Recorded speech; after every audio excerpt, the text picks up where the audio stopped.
This is Real News Media TV, coverage you can trust. Please like, share, subscribe, and hit the notification bell. Select all for daily news updates. Good morning, my Real News Media TV family. Thank you so much for tuning in this morning, and I'm wishing for everyone a wonderful and a productive day. And in the news this morning for October 18, 2023, mom grieving over son's horror death as a 4 killed in multi-bike crash in Westmoreland. The mother of O.J. Brown, one of the 4 men killed in a fiery multi-bike crash in Waterworks, Westmoreland on Monday night, likened the scene of her son's death to that of the horror movie Final Destination. Teresa Phillips said the now deceased men got a horrible death.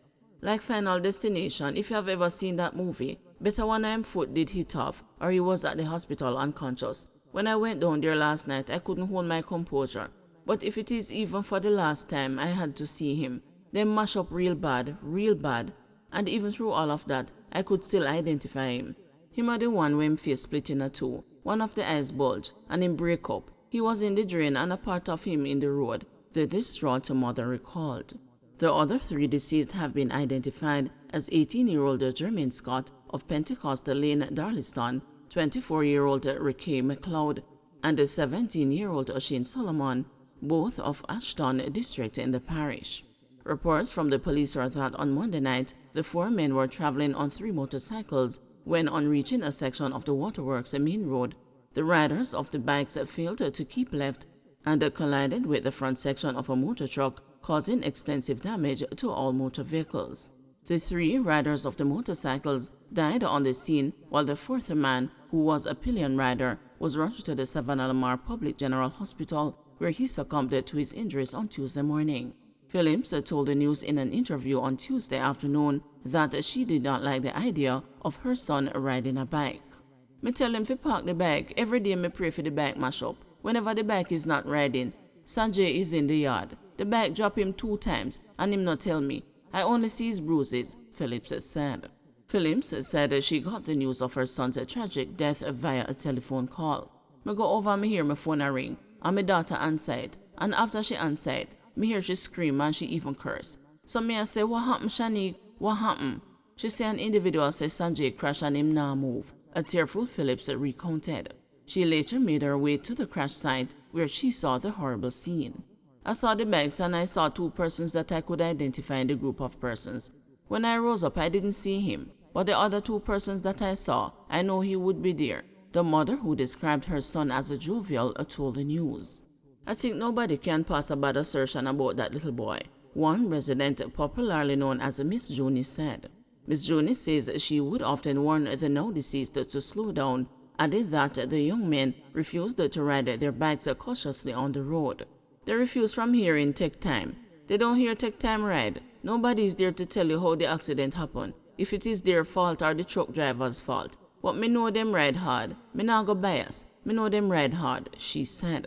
Phillips, who is a porter at the Savannah Lamar Hospital, said while she would want to give advice to other bikers, they generally refuse to take heed.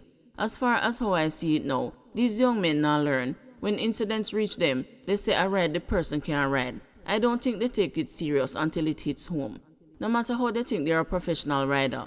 That is why it is called an accident, the mother charged before breaking down into tears.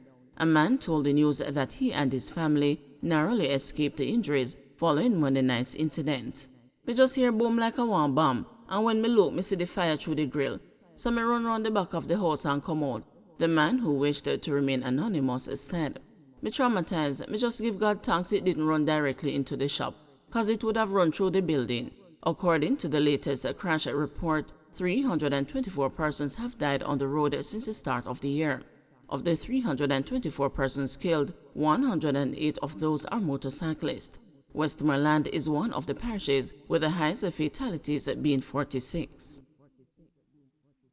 Residents claim family dispute over land led to double murder. A long-standing family dispute over land is alleged to be the cause of a double murder in the Cushley Road section of Parks Road in St. Andrew on Monday evening, cutting plans short for one of 2 elderly victims who was preparing to migrate to the United States. The two victims have been identified as 76-year-old Walton Pusey and the 61-year-old Sylvester Leslie, who was the one relatives said was planning to migrate and join his fiancée in the U.S. The double murder is said to have taken place between 6:30 p.m. and 8 p.m. Monday, when residents reportedly heard explosions. The bloodied body of Pusey, who is believed to have been the target, was found following the shooting.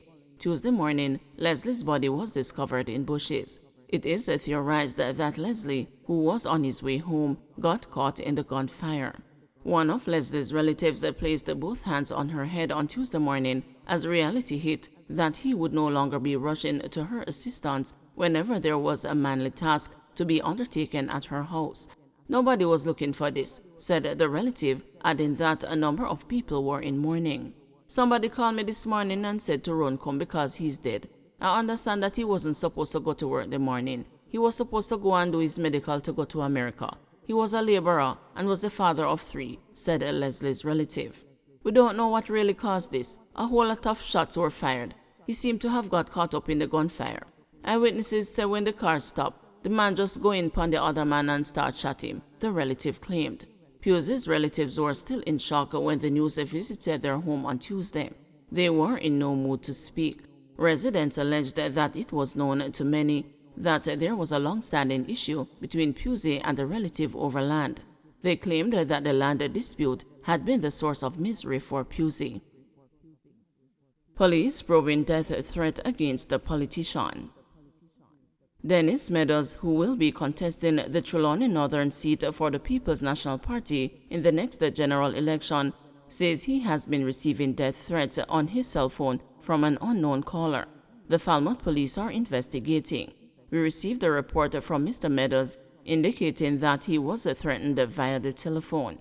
"We are giving it our full attention," Commander of the Trelawney Police Division, Deputy Superintendent of Police Winston Milton told the news. Meadows said the threatening calls from a private number began with his quest to represent the PNP. "I ignored them as par for the course, but since my formalization as a candidate for the People's National Party, the calls have increased in frequency. I decided to install a recorder on my phone, which captured the last call," he said. The former government senator, who became a member of the PNP last October, says he remains firm in his resolve to win the seat for the opposition. "I will not be daunted or cower in my efforts to represent the People's National Party in the next general election. No intimidation by threats will put me off course in my journey to represent the people of North Trelawney," Meadows told the news on Tuesday. However, he said he is concerned about the safety of his family, which is why he reported the matter to the police and decided to speak publicly about it. "I've moved to improve my personal security and that of my family.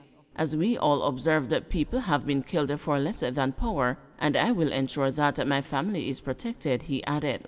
Meadows had failed in 3 previous attempts to win a Trelawney Northern while on a JLP ticket. The seat is currently held by the JLP's Tova Hamilton, an attorney at law. Don't forget to like, share, subscribe, and hit the notification bell. Select all for daily news updates.